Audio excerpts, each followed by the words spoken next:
Good evening, guys. Sorry I had to make this video again. I just got done making it, and it was over 20 minutes long, and for some reason, again, YouTube crashed and wouldn't let me upload it, so I'm going to try to make it for you again. I just found this new site online, and it's got some really funny short Christian stories on it, and I thought, hey, maybe my brothers and sisters could use a laugh for today. These are really, I ain't read all these, but ain't a word. But I say ain't a lot. Is it?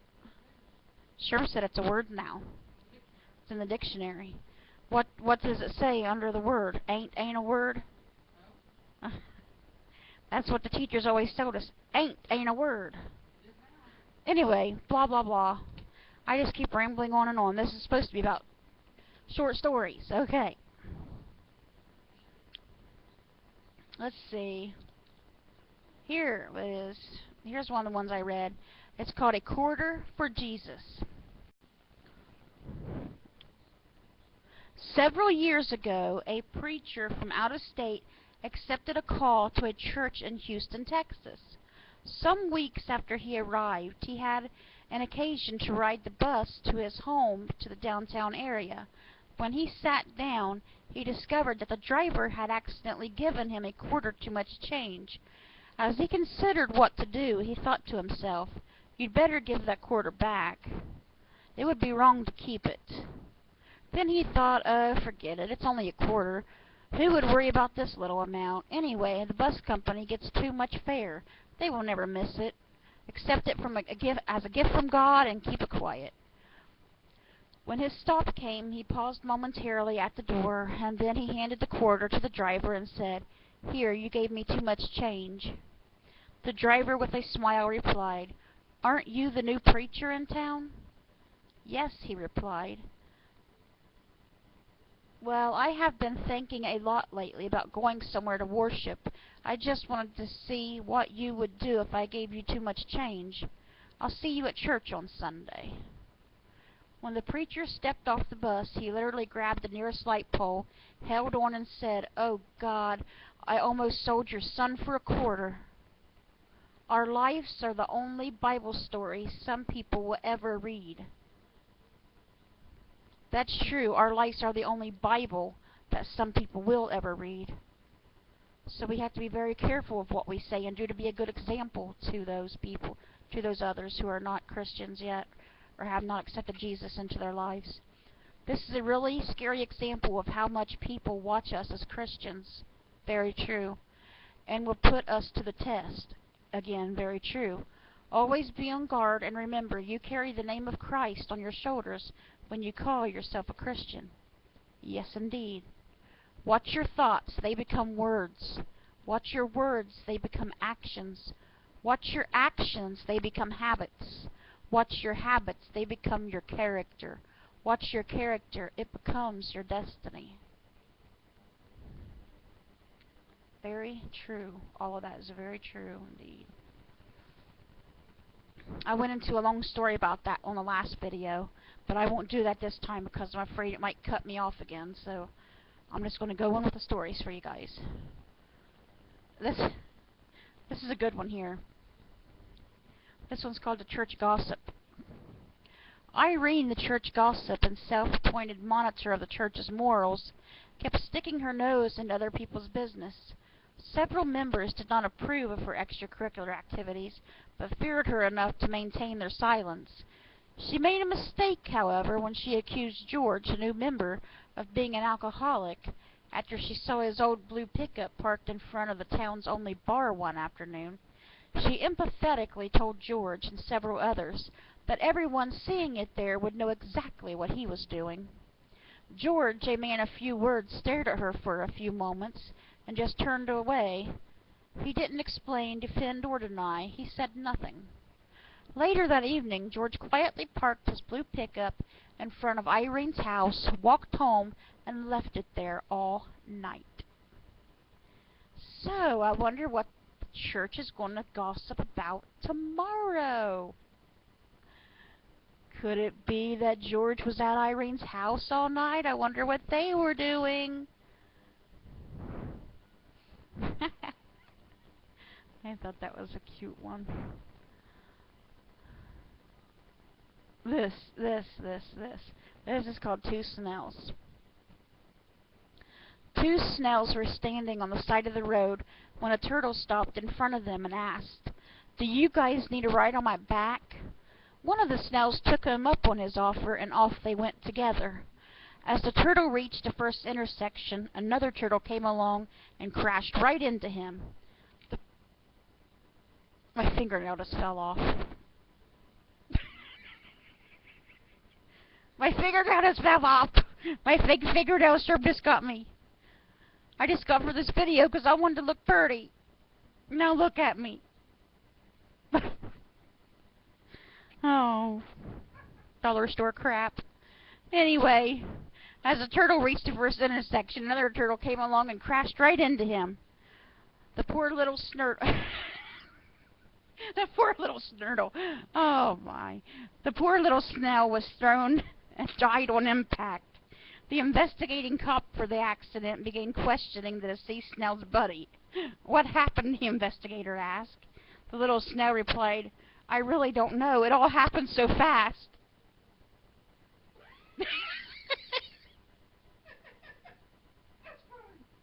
Yeah, because as we all know, turtles and snails are really super fast like cheetahs.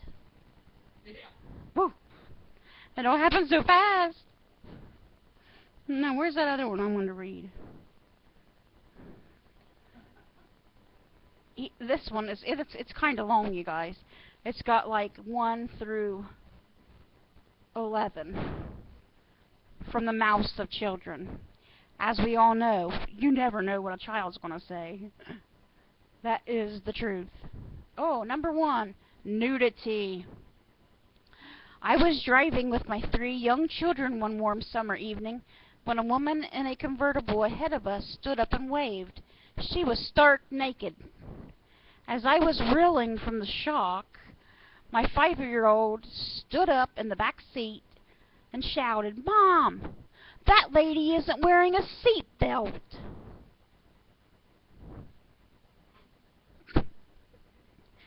Number 2, opinions. On the first day of school, a first grader handed his teacher a note from his mother. The note read, "The opinions expressed by this child are not necessarily those of his parents." Okay. Number 3, ketchup. Yeah, I remember this one. It's funny. A woman was trying hard to get the ketchup out of the jar. During her struggle, the phone rang, so she asked her 4-year-old daughter to answer the phone. "Mommy can't come to the phone to talk to you right now. She's hitting the bottle." Mommy's getting drunk, smacking the ketchup bottle. I hope she wasn't talking to the church gossip Irene. Oh, number 4, more nudity, guys. A little boy got lost at the YMCA and found himself in the woman's locker room. When he was spotted, the room burst into shrieks, with ladies grabbing their towels and running for cover. The little boy watched in amazement, and then he asked, "What's the matter? Haven't you ever seen a little boy before?"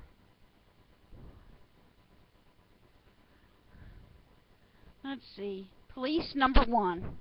While taking a routine vandalism report at an elementary school, I was interrupted by a little girl about 6 years old. Looking up and down at my uniform, she asked, "Are you a cop?" "Yes," I answered and continued writing the report. "My mother said if I ever needed help, I should ask the police. Is that right?" "Yes, that's right," I told her. "Well then," she said, as she extended her foot toward me, "would you please tie my shoe?" I could see a little kid doing that. Number 6. The sad thing is, I wonder if they'd tie my shoe. I can't bend down and reach my feet. I wonder if the police would tie my shoe. Interesting. Anyway, number 6, police 2. It was the end of the day when I parked my police van in front of the station. As I gathered my equipment, my canine partner, Jake, was barking, and I saw a little boy staring at me. "Is that a dog back there?" he asked. "It sure is," I replied. Puzzled, the boy looked at me and then towards the back of the van. Finally he said, "What did he do?" He thought the dog had got put in the back of the police car because the dog got in trouble and he was going to jail. Cute. Now this one is about the children and the elderly. While working for an organization that delivers lunches to elderly shut-ins, I used to take my 4-year-old daughter on afternoon rounds. She was unfailingly intrigued by the various appliances of old age, particularly the canes, walkers, and wheelchairs. One day I found her staring at a pair of false teeth soaking in a glass. As I braced myself for the inevitable barrage of questions, she merely turned to me and whispered, "The Tooth Fairy would never believe this." That'd be a lot of quarters from the Tooth Fairy, wouldn't it? 8. Dress up. A little girl was watching her parents dress for a party. When she saw her dad donning his tuxedo, she warned, "Daddy, you shouldn't wear that suit." "And why not, darling?" "You know that it always gives you a headache the next morning." "Daddy been out drinking at night. Partying. That's why he's got a headache." She thinks it's from the suit. That was cute. Let me see, what's this one? Oh, this one's number 9, death. While walking along the sidewalk in front of his church, our minister heard the intoning of a prayer that nearly made his collar wilt. Apparently, his 5-year-old son and his playmates had found a dead robin. Feeling that proper burial should be performed, they had secured a small box of cotton batting, then dug a hole and made ready for the disposal of the deceased. That sounds mean, doesn't it? Disposal of the deceased. How horrible. The minister's son was chosen to say the appropriate prayers and with dignity intoned his version of what he thought his father always said. "Glory be unto the Father, and unto the Son, and into the hole he goes." Now, I went on last time on the video that didn't work about my goldfish. Let me just go over here real quick and see if this video is still working. Yes, it's still working. I'm going to try to get through this goldfish story again real quick, because it's very interesting, I think. I had a goldfish. I had a goldfish when I was younger.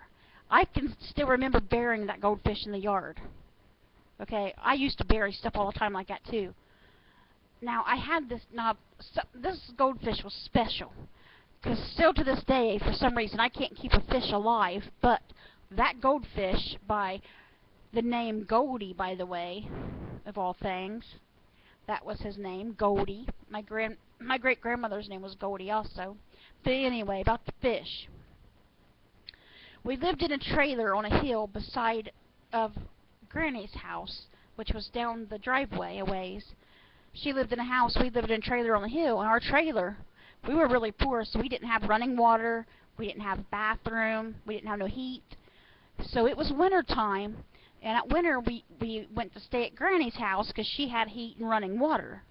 But we still didn't have no bathroom, but she had running water and heat, so we'd stay there. And I wasn't allowed to take my goldfish, so he had to stay there in the bowl at the trailer. And, of course, you know what happened.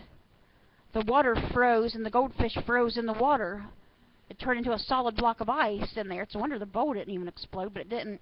But anyway, when we went to move back into the trailer, when it got warmer, this is the God's honest truth. That water had thawed out, and that goldfish was swimming around in the water like nothing ever happened. And that was when I was younger. I don't remember how old I was.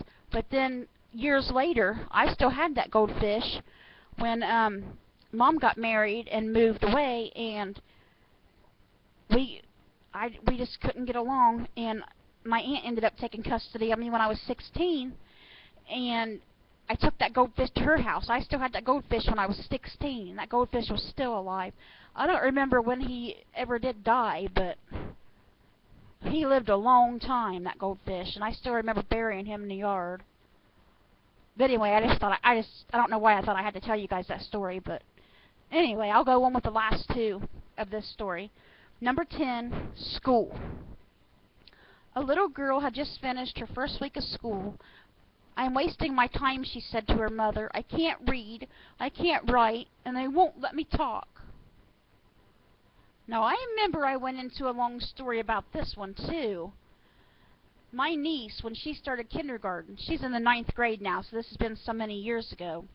The kindergarten teacher that she had, I knew her.